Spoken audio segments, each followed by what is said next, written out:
Hello বন্ধুরা, কেমন আছেন সবাই? আশা করি সবাই ভালো আছেন। বন্ধুরা, আমাদের গল্পগুলো যদি ভালো লাগে অবশ্যই লাইক করবেন, কমেন্ট করে জানিয়ে দিবেন। আজকের গল্প মুক্ত পিঞ্জরার পাখি, লেখিকা ইপসিতা সিকদার, পর্ব 17। প্রিয়ারে, তুই এখনই বাসায় আয়। তোর বাবার অবস্থা ভালো না। কলটা রিসিভ করতেই মায়ের অস্বাভাবিক গলায় এমন কথা শুনে বুক কেঁপে ওঠে প্রিয়ার। আতঙ্কগ্রস্ত হয়ে হতবাক কণ্ঠে বলে ওঠে, কি বলছো এসব? বাবা কোথায়? ফোন দাও বাবাকে। এত কথা বলার সময় নাই রে মা, তুই যত দ্রুত সম্ভব বাড়ি ফিরায় বলেই কলটা কেটে দেয়। অথচ অপর প্রান্তের নারীটির দিশেহারা দশা। বাবা যে আস্ত এক ভালোবাসার পক্ষী, যাকে হৃদমাজারে আটকে রাখে সে সর্বদা। এই পিঞ্জিরার পক্ষী কি করে মুক্ত হয়ে যেতে পারে? তাকে হারালে যে এই নারীটি অনেকটাই ধ্বংস হয়ে যাবে। চাপা কান্নায় নিমজ্জিত হয় সে। কি করবে, কি হচ্ছে, কাকে বলবে, কিছু যেন তার মাথায় ঢুকছে না। আজ সকালে ঢাকায় ফিরেছে সে, আর একটু বেলা হতেই মায়ের কল। হঠাৎই কী ভেবে কে জানে, কেমন যেন শক্ত হয়ে ওঠে সে। অশ্রু মুছে দাঁড়িয়ে যায় সে, টেবিল থেকে পার্স আর ট্রিপে লাগেজটা নিয়ে বেরিয়ে যায় সে। গন্তব্যস্থল নিজের সেই ছোট্ট শহর যেখানে বেড়ে ওঠা তার। এই শহরের অলিগলিতেই তো ছড়িয়ে ছিটিয়ে আছে ছেলেবেলার নানা সূক্ষ্মময় স্মৃতি। বাবার বিশ্বস্ত আঙ্গুল আঁকড়ে ধরে মেলা রাস্তা সারা শহরময় ঘুরে বেড়ানোর দিনগুলো। মায়ের সাথে রাগ দেখিয়ে গলির মোড়ে রাগ করে দাঁড়িয়ে থাকা বা ভাইয়ের রাগ ভাঙিয়ে বাড়ি ফিরিয়ে আনা সব কিছুর সুখময় স্মৃতি যেখানে জুড়ে। ভাইয়ের কথা মনে পড়তেই মনটা বিষিয়ে যায় তার। ততক্ষণে গুলিস্তানের কাঙ্ক্ষিত বাস স্ট্যান্ডের সামনে এসে থেমেছে সিএনজি। ভাড়া মিটিয়ে বাসের টিকিট কেটে উঠে পড়ে সে। বাসটা তেমন মানবপূর্ণ হয়নি তখনও। বাসের সিটে গা এলিয়ে দেয় মলিন মুখে, ব্যথিত গলায় আনমনে বলে ওঠে, আমার হৃদয়ের অতি ভালোবাসা, ভরসার আশ্রয়স্থল ছিল তিনটি পুরুষই। ভাই তো কবেই পর হয়েছে, আরিজ আমার হবে বা আছে কি না তারও নির্দিষ্টতা নেই। আমার বাবাও। আমার নিয়তিটা এমন কেন হলো আল্লাহ? কেন প্রিয় মানুষগুলো দূরে চলে যাচ্ছে এক এক করে?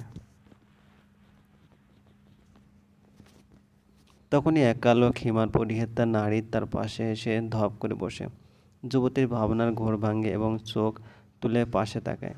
নারীটি বেশ শীতল গলায় বলল, মারে, জীবনটা আমাদের হাতে না, আমরা তা সাজাই না। ওই যে উপরে একজন বসে আছে, তার হাতে সব। আমরা শুধু আমাদের কাঙ্ক্ষিত ইচ্ছে পূরণের ফরমাশই করতে পারি, তার কাছে চাইতে পারি। সে দেয়নি বলে ভাবিস না সে তোর ভালো চায়নি। মা বাবা তো শুধু আমাদের এই পৃথিবীতে আনে, তাতেই তারা আমাদের ভালোর জন্য সব করতে প্রস্তুত থাকে। আর আল্লাহ, তার তো শ্রেষ্ঠ সৃষ্টি আমরা। তাহলে ভাব কতটা প্রিয়। নিরাশ হবি না। পরিকল্পনার বাইরে অনেক কিছু হবে, হয়তো সাময়িকভাবে তার ফলাফলটা খারাপও দেখাবে, কিন্তু একটু ধৈর্য ও বিশ্বাস নিয়ে সময়টা কাটিয়ে ফেললেই দেখবি তোর ভালোটা সেখানেই ছিল। নারীটির কণ্ঠে বেশ বুঝতে পারল তিনি প্রিয়ার মায়ের এক বয়সী, কিন্তু কথাগুলোর আবেশে শীতলতা বয়ে যায় সে সারা হৃদয়ে। এই সময় খুব করে দরকার ছিল কাউকে একটু ভরসা, সাহস জোগানোর জন্য। অনেক কঠিন সময় বা পরিস্থিতিতে অপরিচিত এমন কিছু করে ফেলে আমাদের জন্য, যার জন্য আপন মানুষদের কাউকেই পাওয়া যায় না। সময়ের ব্যবধানে যাত্রা শেষ করে বাড়ির প্রাঙ্গণে পা রাখে পক্ষী। দরজার বেল বাজাতে ছুটা কাজের লোক জুই খালা দরজা খুলে দেয়। মলিন মুখে বাড়িতে প্রবেশ করতে দেখে সারা ঘরে মেহমান গিজগিজ করছে। অবশ্য মেহমান নয়, সবই নিকটাত্মীয়, কিন্তু তাদের সবার মুখশ্রী কেমন গম্ভীর। সারা বাড়িময় যেন কেমন একটা ভারবার ভাব। এর অর্থ খুব একটা অস্পষ্ট নয়। পরিচিত শঙ্কায় কেঁপে ওঠে প্রিয়া। মনে মনে বলে ওঠে, তবে কি? আজকাল আরিজের পাগল পাগল দশা। তার ঠিক কী করা উচিত ভেবে পাচ্ছে না সে। জীবনের এমন এক মোড়ে সে এসে দাঁড়িয়েছে যেখানে যে যেটাই করবে সে পথেই চলবে, নিজের কাছে নিজেই লজ্জিত হয়ে যাবেই। অপরাধ না করেও আজ অপরাধবোধের দিন কাটছে তার। পক্ষীর থেকে দূরত্ব বজায় রেখে চলে সে। সেদিনের পর থেকে আজ দুটো দিন ধরে পক্ষীর সাথে দূরত্ব বজায় রেখে চলে সে। কথোপকথন বন্ধ বললেই চলে। মেয়েটার দিকে তাকালে যেমন মায়ার বাঁধন আঁকড়ে ধরে, তাকে তেমনই অপরাধবোধ হয়। কারণ তার নিকট সত্যি তো এটাই যে সে সেই মেয়েটাকে ধোঁকা দিয়েছে, যে তার জন্য নিজের সর্বস্ব ত্যাগ করেছে। আবার প্রিয়ার কল বা মেসেজ কিছুতেই প্রতিক্রিয়া দেখায় না।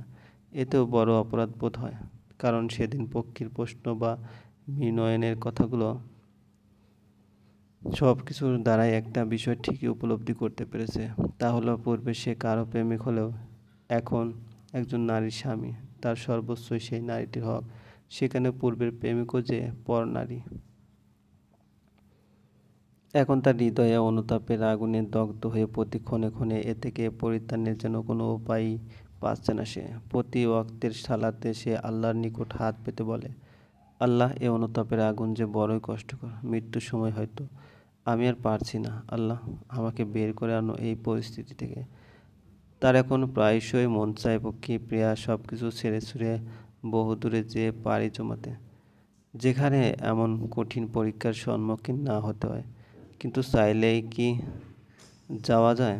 ওই যে একরাশ পিছুটান আঁকড়ে ধরে আছে। বর্তমানে লেখক আরিফ আজাদের বেলা ফুরাবার আগে বইটি পড়েছে সে, তখনই পক্ষী ঘরে এসে উপস্থিত হয়। যুবক ইচ্ছে করেই কোনো প্রতিক্রিয়া না দেখিয়ে একইভাবে বই পড়ায় মেতে থাকে, যদিও তা এক প্রচেষ্টা মাত্র। সত্যিকার অর্থে তো সে চায় নারীটিকে সারাক্ষণ বিচরণ করতে। যুবতীর মোটেই পছন্দ হয় না লোকটার এমন উদাসীনতা আচরণে। এই দুদিনেই যেন হাঁপিয়ে উঠেছে সে, যে এক সপ্তাহে অনেকটাই অভ্যস্ত হয়ে গিয়েছিল এই লোকটার ওই রূপের সাথে। ঘরে ঢুকতেই আনমনে ভেবে ওঠে সে, এই লোকটার কি হয়েছে, এমন আচরণ করছেন কেন? সেদিনের জন্য কিন্তু আমার কথায় কি আদৌ কোনো ভুল ছিল? ভুল ছিল না। এসব ভাবতে ভাবতেই কখন যে এক পা আরেক পায়ের স্কার্ট প্লাজোর উপর দিয়ে দিয়েছে টেরি পায়। ফলাফলস্বরূপ ধপ করেও পড়ে যায় সে। ব্যথায় আর্তনাদ বেরিয়ে আসে তার। অদল চূড়ায় পাশ দিয়ে আরো দ্রুত উঠে পক্ষীকে কোলে উঠিয়ে বিছানায় বসে। ডান পা দেখতে দেখতে রাগের সুরে বলতে লাগে, চোখ কোন দিকে রেখে হাঁটো, হ্যাঁ? তুমি কি বাচ্চা যে ঘরের মধ্যে হাত রাখতে করে দাও? খুব তো অবাক হয়ে এই যুবককে দেখে। সে যেন চিনতেই পারছে না এই ছেলে কেন তার প্রতি এত যত্নশীলতার পরিচয় দিচ্ছে, সেটাই তার ভাবনার কেন্দ্র। আপন মনে এসব ভাবতে ভাবতে বিড়বিড় করে বলে ওঠে, আমি কে হইতে না? অবশ্যই কেউ না, এক দুঃস্বপ্ন ব্যতীত যারা খুব শীঘ্র সমাপ্তি করতে চলেছে। তাহলে আমার জন্য কেন এতটা চিন্তিত হচ্ছেন উনি? আরিস্তার কথা কিছুটা শুনতে পেলে বুঝতে পারে তাই ডান পায়ের পাটা টিপতে টিপতে কি বললাম? যুবতী আশ্চর্য হতে পারে। আমি মানে আমি বলছিলাম আমি তো ডান পায়ে না বাম পায়ে ব্যথা পেয়েছি। এবার যেন যুবক নিজে বোকা বলে, দেখবো না এটা চিন্তা শক্তি আর ও আসলে বুঝতে পারিনি। তারপর তার পায়ের গোড়ালিটা ভালো করে দেখে বলে, মাংসে লেগেছে, ঠিক হয়ে যাবে, মুখ দিয়ে দিচ্ছি আমি। অতবার